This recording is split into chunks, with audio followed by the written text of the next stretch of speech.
Hello, everyone. Welcome to Writing Quest. My name is Brendan Pugh. Today we have Timothy Robare with us.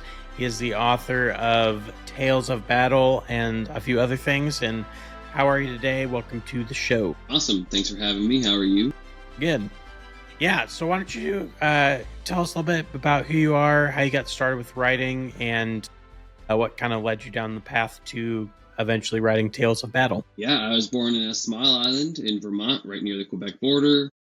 I grew up with a hearing disability, so I went through a lot of speech therapy. So writing always came more naturally for me than speaking, especially because kids can be pretty mean. So I got picked on for a long time about my speech, and writing just always was more fluid and an easier way for me to kind of, I guess, let myself loose. Because I couldn't always find the words verbally, but I could always find them writing wise. And then ended up being a genetics major in university, and my English 102 teacher said, "Why are you in this class? You're too good at writing." And I was like, never thought about that. Always loved it, but never thought I was like too good for my own standard even. And then she ended up pretty much telling me I was a waste of talent if I didn't become an English major. And I was taking A and P at the time and not doing that great. And I was like, wow, this class sucks. And that teacher was like, you're not very good. So I was like, go with the teacher that's telling me how great I am and kind of boost my ego. And I kind of just switched and was like, whatever, I'll just go for it. So yeah, that led me to writing. And then now here I am. Yeah. Yeah, it's always good to have teachers that are honest with you. To an extent. Yeah, to an extent. Sometimes it can be have the opposite effect, but yeah, it seems like in your case it worked out pretty well. Yeah. So why don't you tell us a little bit about Tales of Battle? Like how'd you come up with the premise and how you came to publish it? Yeah, I was working at a gas station overnight, and I ended up just bringing a notebook and kind of writing because I was on the island I was from after university. And there's very few people on the island. So after 9 o'clock, I got maybe 2 customers. So I spent my work time writing. And I think just early on, Redwall was my favorite series when I was like in fourth and fifth, sixth grade.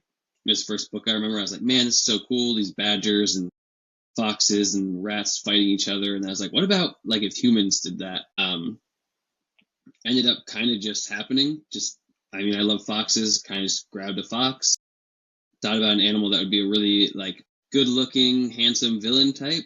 Then he ended up being my actual main hero somehow. Don't really know how it happened. Mhm.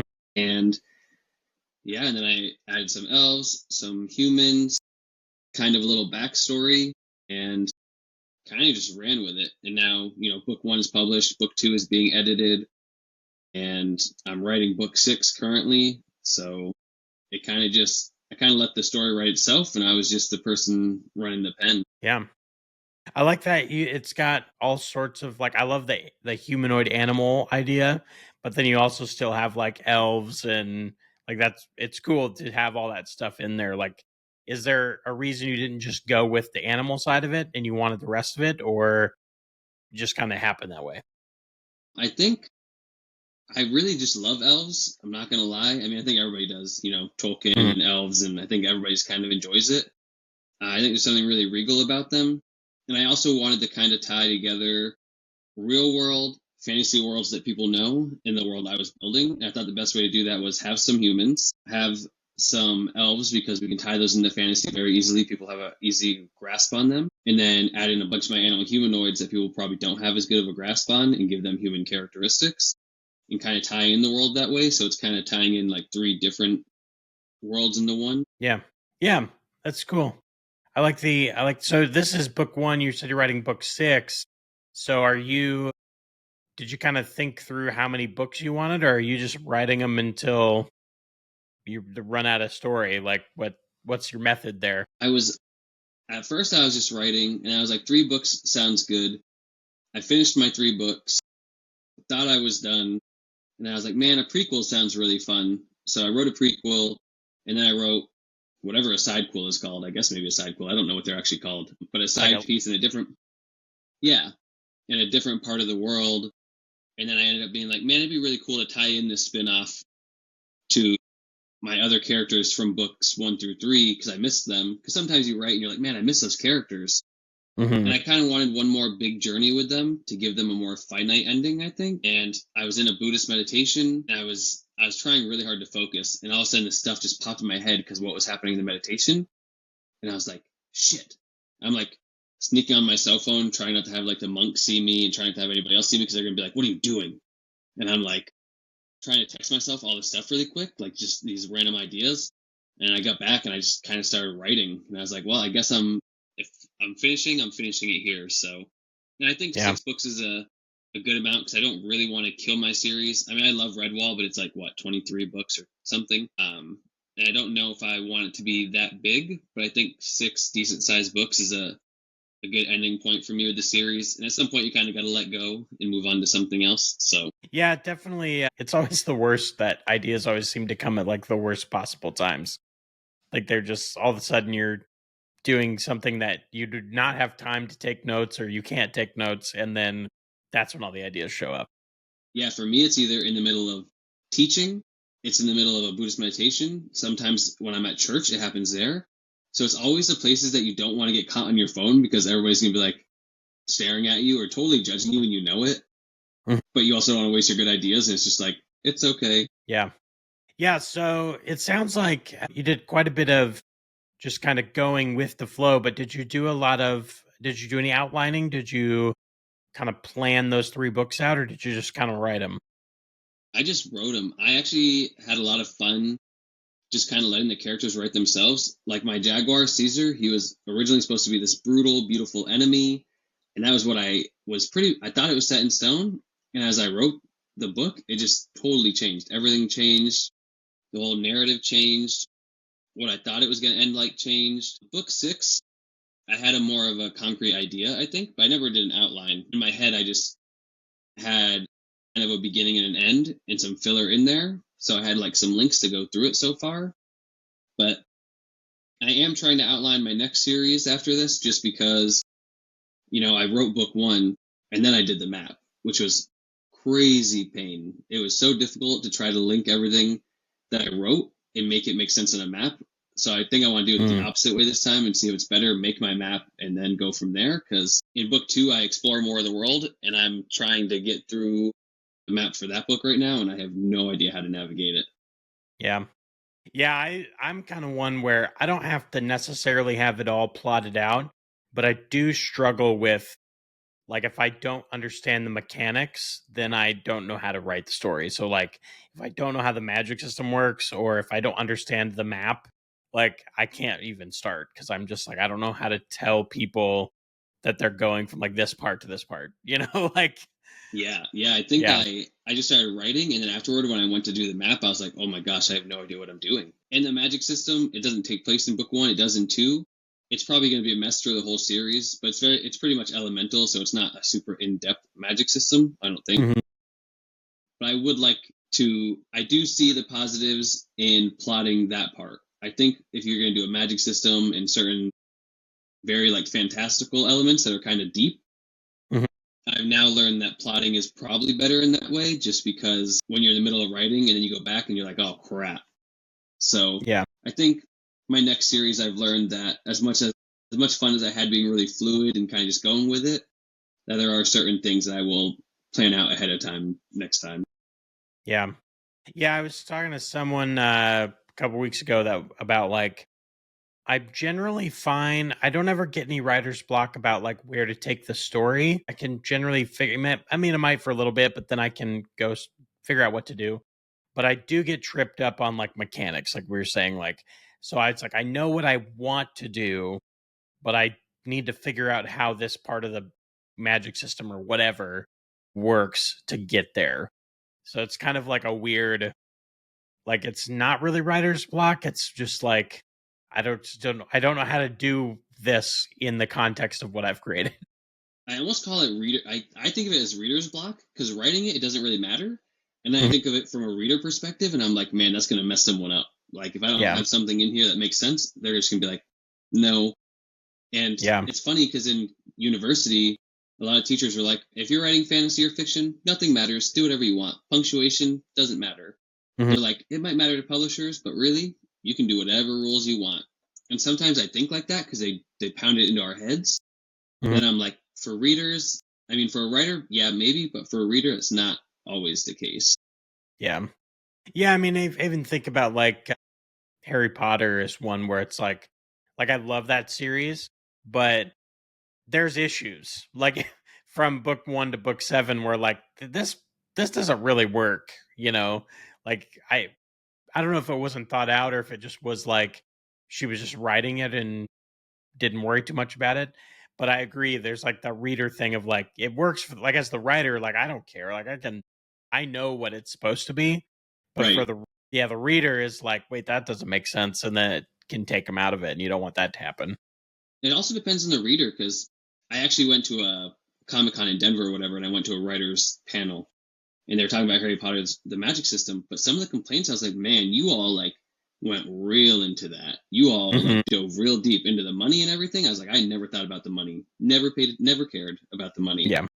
I cared about the spells because like, how does that spell exactly work? But at the same time, Harry Potter, for instance, is like the real first of its kind for the most part Yeah. to do what it did. So it was like, does it really matter? And then I think that set the bar for magic systems going forward as far as that goes. But yeah, people were like complaining about random stuff that I was like, man, I never ever would have thought that. So I'm sure mine will get torn apart in some ways, but Yeah. it's to be expected. Yeah, I thought there's if you want to go down a wild rabbit hole, like there are crazy thoughts about Harry Potter and like the different plot holes and conspiracy theories about how different characters did stuff. Like I'm the same as you. Like I never all of a sudden someone brought up the money thing and I was like, I didn't even like I still don't even know if I understand what you're talking about. I you know? don't. I was sitting on that panel and I was like, I'm more confused than I would have been not knowing. So Yeah.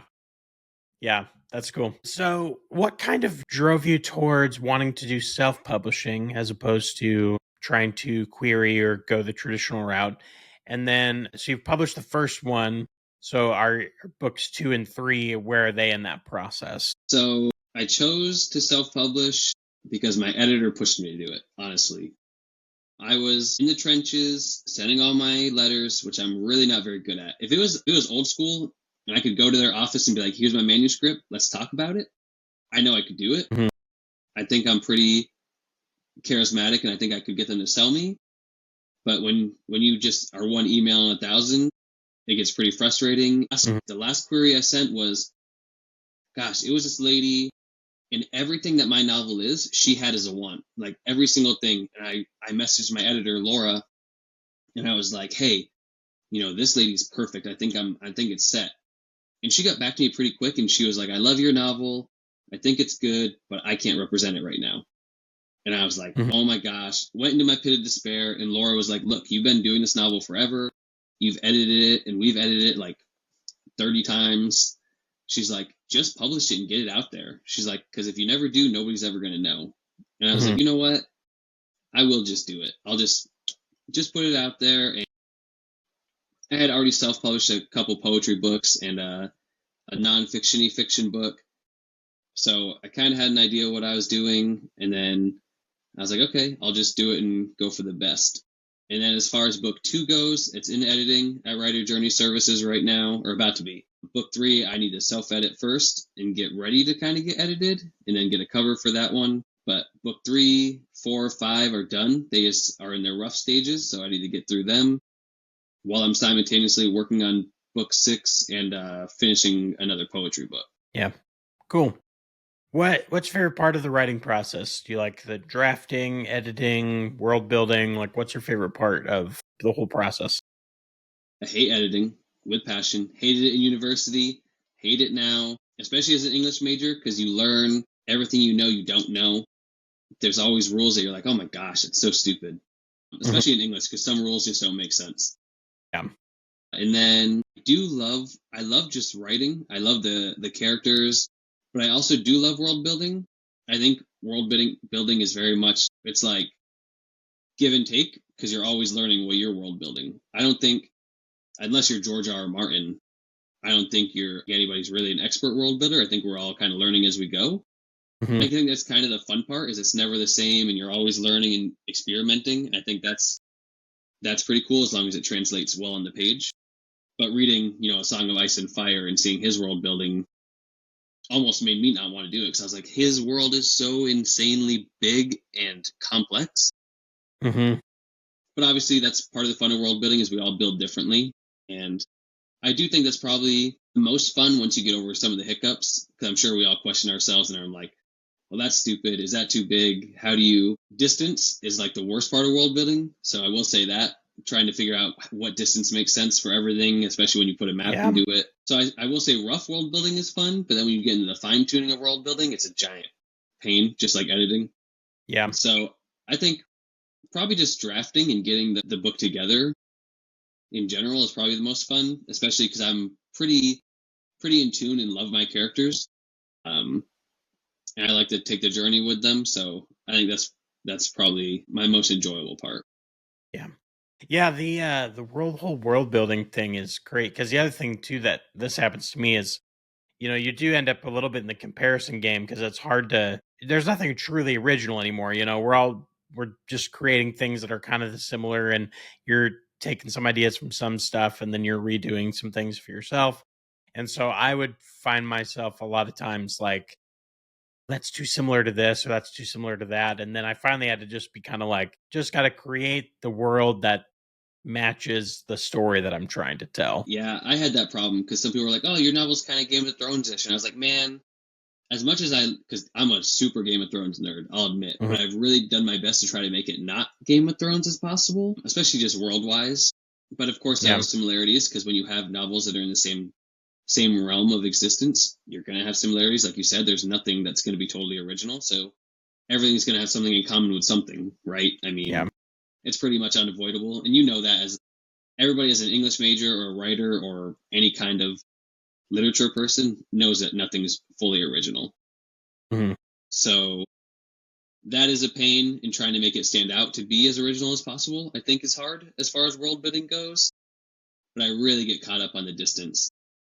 The distance really kills me a little bit. Yeah. Yeah, I've struggled with some of that too, where it's like if you have a travelogue moment in your story of like, how long is it going to take them to get where I need them to go, and then Mm-hmm. matching the timeline of that to, yeah, I totally understand that. I get it. Yeah, I'm not a sailor, so I just guesstimate on the ocean. I'm like, I could take 400 weeks to get there. I have no idea how long it's going to take to get across this ocean. So I couldn't even tell you how Yeah, long it takes to get across the Atlantic. right. Yeah, so you're a big Game of Thrones fan. I'll totally admit I've never read any of the books, and I've only watched like the first season of the show. What? So That's crazy. If you would have said first I'm 5 seasons, I would have been like, okay. Yeah, I'm like a total, I don't really know a whole lot about. I know just enough to like understand the premise basically. But so a couple of questions which we'll let you decide how much you want to go into this. How did you like the adaptation from the books to the show? And then how do you like waiting for him to finish this last book? So I knew of Game of Thrones before it came out, but I didn't want to read it because I wanted to watch the show first. So when I knew they were making the show, I set my reading back. I was like, I'm going to watch the show and then read first because it never translates well from when you read to write. And Right. there's all kind of algorithms that go into that. It's pretty much impossible. More possible with shows and movies, but it's still never going to be the same, Mhm. especially because they want to be original or whatever. So I watched the seasons first, and I thought, I mean, they're great TV. And then I read all the books real fast. I read all of the books in, I don't even know, 6 months, I think. Mhm. The books are obviously way better. I mean, you have more characters, you have way more depth, and George R. R. Martin's world building is the most incredible thing I've ever experienced in my entire life. I've never seen something so thorough, well crafted, and like sensible in a fantasy world, I guess. Mhm. And I just think what he did was marvelous, and all the characters are different. So the books are way more better, way more better, way better. And as far as waiting, I'm not the biggest fan of how long it's been, but I also don't believe in pressuring an author to kind of like put out crap work because I know he does take his job seriously. He's not one of those authors that's just going to publish 25 books in a year because he wants to. Yeah. He does take his craft seriously, and also the dude's where we all wish we were. So I'm not going to judge. I mean, he's got contracts with HBO. He's got contracts with everybody doing all this stuff, and he's making money and getting his legacy out there. I'm not. I'd be if everybody was like getting after me, I'd be like, listen, I'm doing my thing out here. I'm getting my shows made. I'm doing all this. Like, I'll write the book, but I'm not going to do it for you guys. I'm going to do it for me. So I Mhm. actually respect him, I think, as an author for that. Do I wish he would do it? Yes, because I want to read it. But, as someone that wants to be where he is, or at least even halfway where he is at some point in my life, I totally get it. And I actually respect it more than just dumping some garbage out there just to appease the people. Yeah, I'm like, I totally understand like people being frustrated about it, but at the same time, he's been getting a lot of crap, like undue. I think not warranted in that sometimes things just take time, especially if he's trying to wrap up this whole big series that like he's created this monster of a thing. And if he wants to actually wrap that all up in a satisfying way, it's going to take time. And I'm sure all that pressure's got to be terrible, especially after your show comes out and people see the ending. They're like, no, that can't happen. That sucks. That sucks. And like they're tearing it apart from what the writers did. That's got to put some pressure on an author to be like, well, man, I got to make this thing like it's got to be Yeah. spot on. Not that he strikes me as the type that really cares what anybody thinks because he doesn't seem like he does. But Right. I'm sure at some point you don't want to just ruin your series that people are waiting for. So I'm sure that's got to be crazy. Yeah, definitely. What other influences do you have? Like if he's one of your favorites, what are some of your other ones that influence your writing? Redwall for sure, I think, just because of what it did for me when I was young. And I actually just reread them all, and they're actually pretty graphic for being a young kid's book. Mhm. Uh, Other than that, I mean, of course, shout out to Tolkien because he's the godfather of all of us. Without him, we'd be Mhm. nowhere. What else? The Scythe series, pretty incredible. I love Tad Williams as a writer, but other than that, I actually read a lot of historical fiction. And Sure. some of my favorite novels are like Uncle Tom's Cabin and Anthem by Ayn Rand. So nothing that really is too long the line of mine. So it's kind of just a big mashup. Yeah. Yeah, of course I love Tolkien. No one's going to be surprised about that. I'm a big fan. I actually just got the last they put out the History of Middle Earth books as like box sets. There's like 4 box sets. So I just got the last one of those in the other day, and so now I've got like 15 books to read of all the history of Middle Earth. But That's um awesome. yeah, I'm super pumped about it. So some of it's a little bit of a slog because it's Tolkien's a little slower writer, but I it's kind of like the George Martin thing of like the depth of world building and that it functions and makes sense, and like yeah, it's just super cool. Yeah, especially for him. I mean, doing it back when nobody else was doing it. I Yeah. will say Edgar Allan Poe too. He's an influence on mine because I really like his shock factor and the craziness of his writing. I Hmm. would think that plays a role in some of my writing because I did study him in university, and I like how he just kind of. I mean, he was crazy in general, but I love just what he did with some of his writing. Yeah. What as a writer for you, what are some of your challenges and even ways that maybe you stay motivated and disciplined to write? My challenge would be focusing long enough to do it. Luckily, I can write 2 chapters in a half hour because I type really fast, and when my mind Hmm. is going, it's going. Unfortunately, with that comes a lot of spelling errors because I'm typing too fast sometimes. Hmm. I think my biggest issue in general is I have a lot of hobbies, a ton of hobbies. I never really sit still for long enough to do anything. I'm mountaineering, I'm hiking, I'm traveling, playing basketball, going to the gym, going to work, doing yoga. I never really stop. So Hmm. the hour and a half I sit down during the day is when I get my writing done typically. But I admire Stephen King for his whatever, I forget what his writing regimen is. I know he writes for like a half hour every day or whatever it is. I admire him for that, but I don't like holding myself to that kind of schedule. I think writing needs to come when it wants to come. Hmm. Otherwise, you're putting out forced fluff. And I think that's why a lot of writers face writer's block because they pressure themselves so much to do it. For me, I want it to come naturally. I want it to come from inside of me, and I want it to translate to the page. I think that's how writing comes out the best, in my opinion, is when you're feeling it, your writing is going to reflect that. If you're just pushing it and forcing it to work, I don't, it's like trying to force force your fist in a little pinhole. You can do it all day long, but if you're not, it's not going to always pan out very well. Maybe a giant hole in the wall. Yeah. Yeah, I always tell people A few years ago I got totally away from like having a word count goal. Like, you always hear that, like, have a word count goal for the day or whatever. And what I found is that just drive me crazy, because I was like, I because you can control sitting down to write, but you can't control if you're going to actually have like creative ideas and energy that day, because some days you're just better than others. So I found that it's way better to be like, okay, I have a half an hour or an hour or whatever it is, and I'm going to sit down for that amount of time and focus on writing. Now, some days I might get 10 words, and other days I might get 1,000 words, but it's just better. It's better than trying to force yourself to put out words that go nowhere.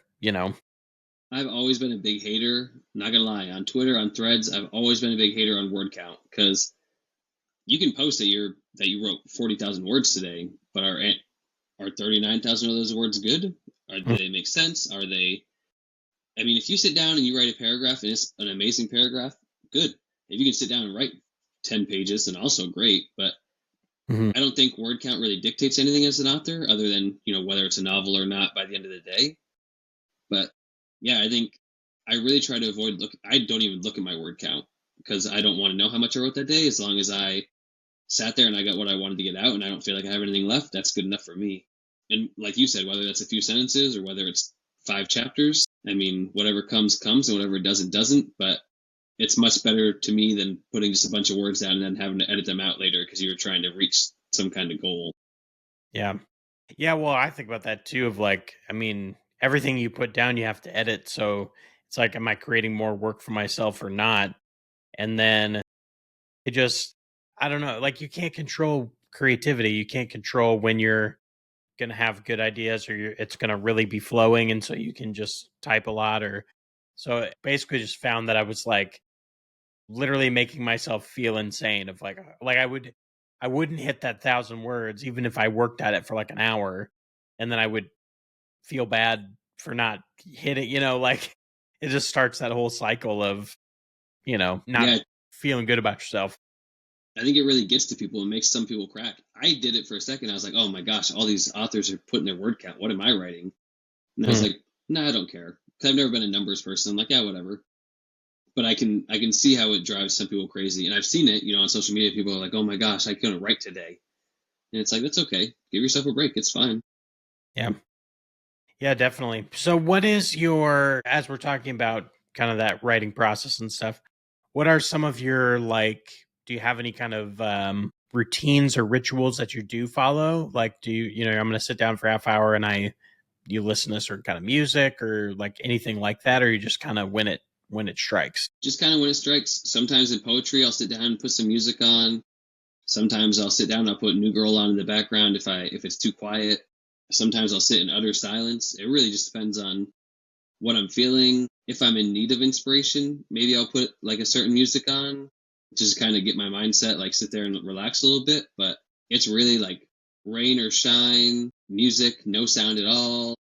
I'm pretty much all over the place. Mhm. I kind of wish I had more of a strategy, or more of anything like other authors have that I know. They just kind of have their regiment, but I'm probably the least regimented person possible. Yeah. So this is fantasy, and you're writing these fantasy books, but you have some other writing. So do you want to talk about that? Maybe about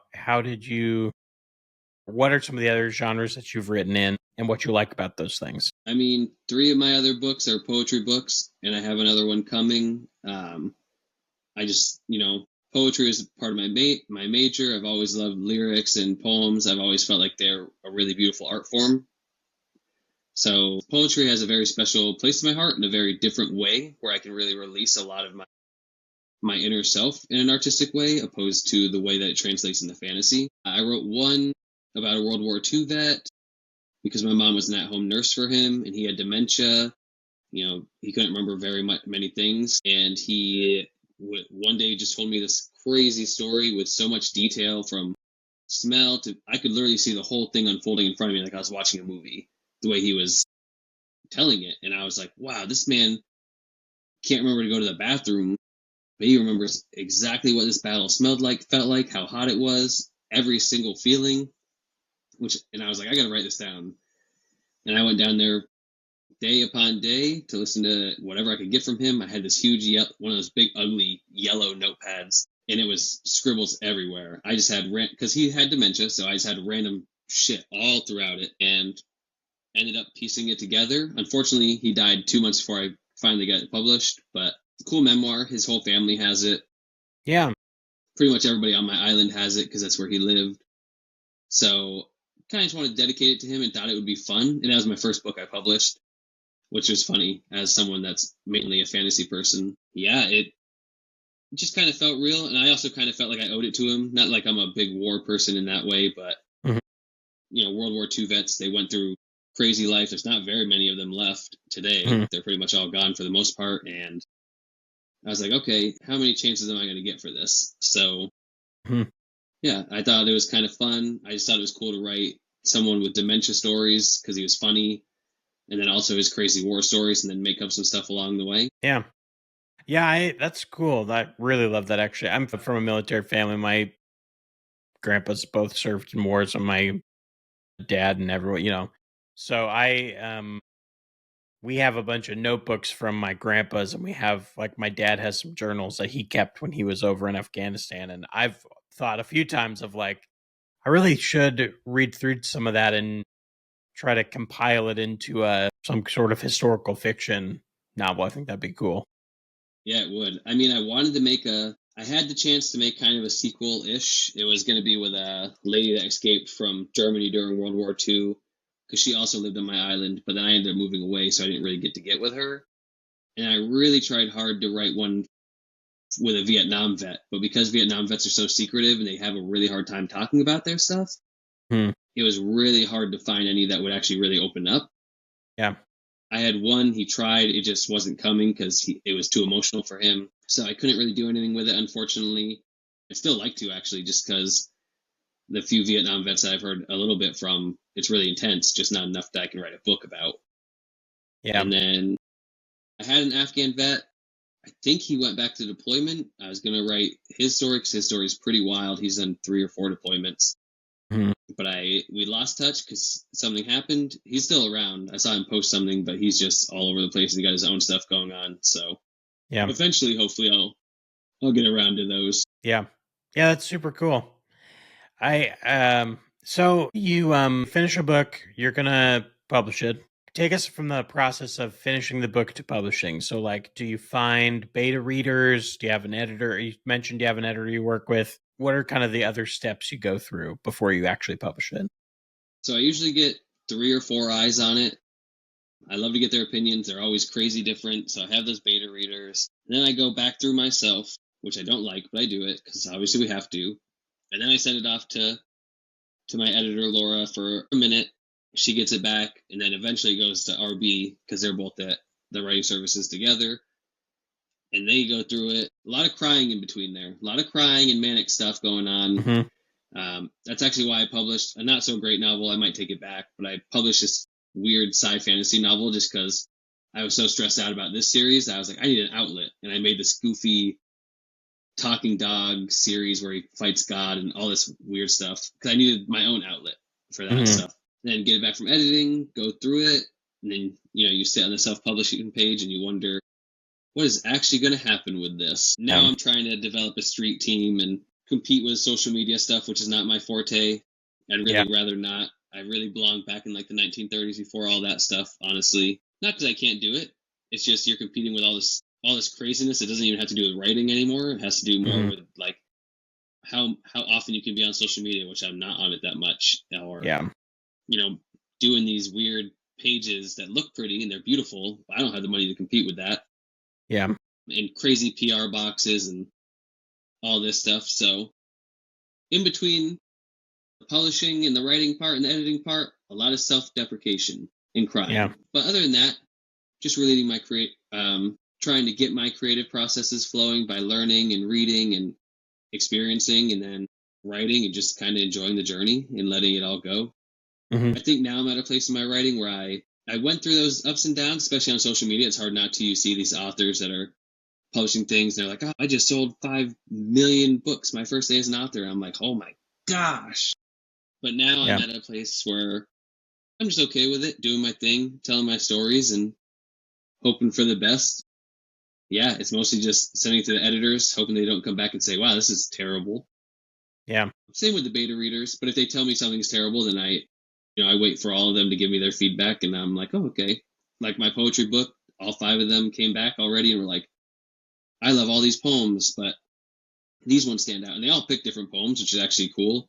Hmm. That's probably my favorite part when your beta readers or whoever's got eyes on it are like, "Oh, this part's great," and then this part's great, because then you have a good feeling. Because if they're all like focused on the same 2 or 3 parts of the novel or the poetry or whatever, you're like, "Oh, I'm not doing something right with the rest of it." But when they're coming back being like, "Oh, I like different parts," and I just love hearing their opinions on what characters they like, what parts broke their heart, what part could be a little bit better. Because I'm very open to criticism. Hmm. I mean, I think it's important. I don't like when I only get positive criticism, actually. I like getting a little bit of negative because I'm like, there's got to be something that's not working right. You got to tell me Yeah. what needs to be fixed a little bit, because someone's going to tell me and it's going to be in a review and then I'm going to be sad. Yeah. There's always, like, I always say that, like, even the things that we consider to be the greatest, there's still something, So when all you hear is, because also when all you hear is positive, then that's also not constructive either. So it's like, how do you want to have a little bit of both? Of obviously you want it to be more positive than negative, but you having a little bit of actual constructive criticism is important for sure. Right. And that's why I love my editors, because they have no problem telling me. I mean, I've upset them quite a bit because I have a knack of killing a character now and then that they don't want dead. Laura did tell me I couldn't kill a couple specific characters. She said, "If you kill them, I'm not reading your books." And I was like, "Oh, okay." And then yeah, they're pretty good, and I hound pretty hard. I think on any reader being like, "Hey, you can give me honest feedback." I see a lot of authors being like, I don't know, not taking criticism that well. I think maybe being in university where you go through 4 years of just criticizing the crap out of each other's work, it kind of Hmm. does. But I think also as an artist, once you put something you love out there, someone's going to pee on it for sure. There's always going to be people peeing on it, Right. and there's going to be people loving it, and you're not going to be everybody's, you know, I hate to say cup of tea, but cup of tea, because I'm a big tea drinker, and some tea is great and some tea I don't like at all.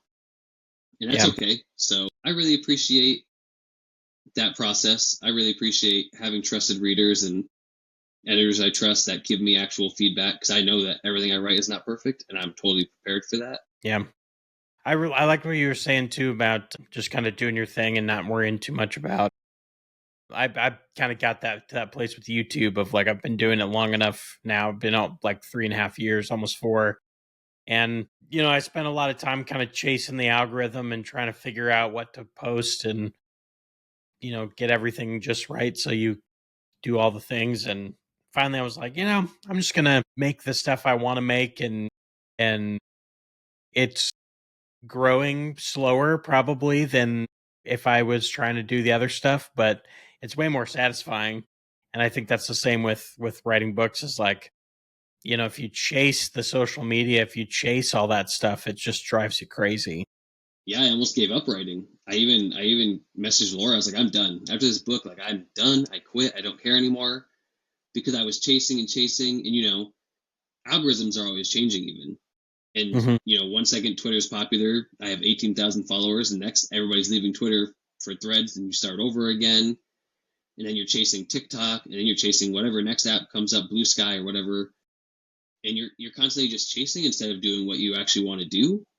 Hmm. And I think being on there is important to an extent, but I can't imagine Tolkien or George R. R. Martin or Ayn Rand or Edgar Allan Poe, or any of Edgar Allan Poe would be a fun social media person, but I Yeah. can't imagine any of them sitting there and being like, "Oh, I can't write right now. I got to go on social media and put together these PR boxes and send out this newsletter and do this and do this." And then by then you're spending 4 hours doing all this marketing and promotion and whatnot, and you haven't even written anything.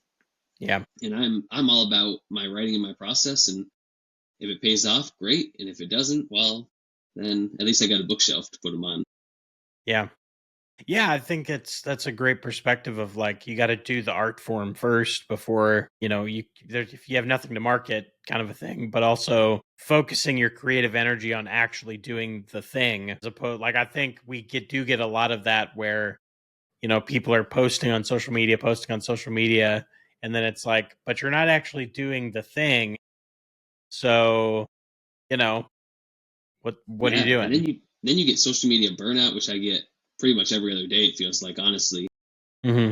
And a lot of authors say we're not in competition, but being on social media feels like you're in competition because obviously everybody's posting all the stuff, and you're like, oh my gosh, well I'm not doing that, or I got to do that, or whatever, anything like that. And people are doing like sprayed edges and all this fancy stuff, and it makes you be like, oh, do I have to compete with that now? Do I have to do that? Yeah. And I finally got to a place because I don't want to quit writing, and I was in a dark place for a minute. I was like, I hate this. I regret everything, and I was ready to like. I messaged Laura. I was like, I'm gonna burn my books. I'm done with it. I'm smashing my computer. I hate it all. And then I sat there for a while and I was like, I love writing. I love creating. And somebody's going to like it eventually, whether it's 10 people or 10,000, whatever, as long as someone enjoys it, and as long as I'm enjoying it. And if I'm not enjoying it, I won't do it. So I've decided, whatever the end is the end, and that'll come regardless of what I do, most likely. So I want to enjoy the ride till I get there. I want to do what I love till I get there, and that's okay. Yeah. Yeah, I saw a quote recently that was it's from C.S. Lewis, and I'm not going to say it correct, but basically he said like, don't become a writer to be a writer, become a writer because you want to tell stories. And what he means is like, a lot of people fantasize like, oh, I'm gonna be a writer and I'm gonna do it for that reason. But being a writer is really hard, and sticking with it is really hard. So actually finding like, why do you actually want to do this? And like what you're saying of like, you want to tell stories, you want to do it because you love it, and then if you find success, then great. Yeah, and I would even say being an indie out there is even harder in some ways because the market is so big right now and so vast, and because indies now have a bad rep of not editing their work and taking cheap ways out, and now the whole AI thing. So Hmm. I would say right now it's even more difficult to just want to be a writer. And you see people post all the time. I'm going to quit my job by next year, full time writer. Hmm. And I don't sure that can be everybody's goal. It probably is everybody's goal, but I think at least for me, I think for everybody, but for me, the goal is to just put out quality work and hope for the best. And I don't mind going to work every day and coming back and writing a little bit. That's okay. Yeah. Yeah. And I think if, as long as you created something at the end of the day that you're super happy with, then, that's the goal. Yeah, exactly. Yeah. Well, this has been really great. We're kind of pushing up towards an hour, but I want to give you plenty of time to. I like to always end with this question of if you had 2 or 3 pieces of advice that you'd give to maybe a new author or someone they've written something and they're about to self-publish, or whatever stage they're in, what would those kind of 2 or 3 pieces of advice be? Piggybacking off what we just said, don't have overly high expectations of becoming a full time writer. Just write and kind of go with it and respect your process of where you're at and how you're going. And that's with all the ups and downs. Going along with that is prepare for those ups and downs and look for them, really, because I think that's what really makes or breaks an author. I think a lot of people really think it's easy because of self-publishing and it's fun. And I would tell anybody it's not fun. Not all the time. It's fun writing, sure. Social media can be fun. It can also be a mess. Self-publishing can be fun. It can be a mess. Marketing, everything that goes with it. So prepare for those waves of ups and downs because sometimes it's smooth and sometimes you're going to get smashed by a hurricane real fast. And then I would also say look for negative feedback. I really think a lot of authors only want positive feedback and are only looking for that. And I think if you really care about your art, I think you want to grow. I think to grow, you need that negative feedback. And no, it doesn't mean like, hey, this book sucks. It means look for quality feedback that's, hey, you could Hmm. do this better, or this is an issue, you should do this, and that's okay. And you can take it or leave it, but I think getting that feedback and other people's perspectives on your work is insanely important. I mean, John Keats is one of the most famous poets ever, and he was told he was garbage until he died. So Hmm. just know that not all negative feedback is good feedback and doesn't matter at the end of the day, but looking for that quality feedback on both sides is important to balance your writing. Yeah.